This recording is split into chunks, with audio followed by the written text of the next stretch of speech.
another interesting note is that once the monastery had been destroyed by the Vikings, it wasn't until kind of 1145 that King David of Scotland decided to reoccupy this place. And just looking at the board on the wall here, it's a testament really to how they lived. And it says that they first built their living quarters around the cloister before replacing the church. They caught or grew their own food: fish, seal and seabird meat and vegetables. And of course we've seen some evidence of that in the garden down there, so I hope that's kind of cool. But you know, these people were also, of course, they were living off the land, although they did obviously recourse to agriculture in order to provide for some of their needs. But really interesting to see how people less technologically advanced from us lived.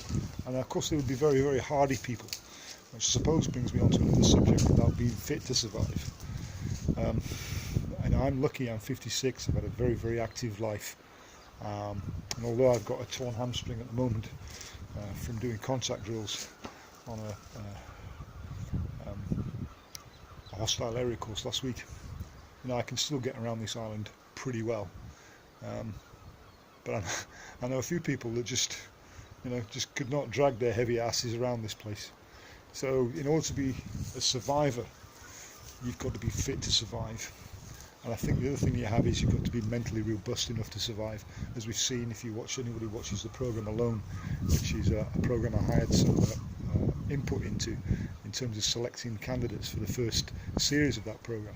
You know, it's not just thinking you can survive, but it's actually when you're out there by yourself, if indeed you are out by yourself, with no support mechanisms. This constant worry about whether you're doing the right thing, this constant self-doubt. You know, it takes an immense amount of not just physical capacity, but also mental capacity as well. So these guys were very, very, very hardy, and and a bit of an inspiration, really. Okay, that's another addendum to this coastal video. More later.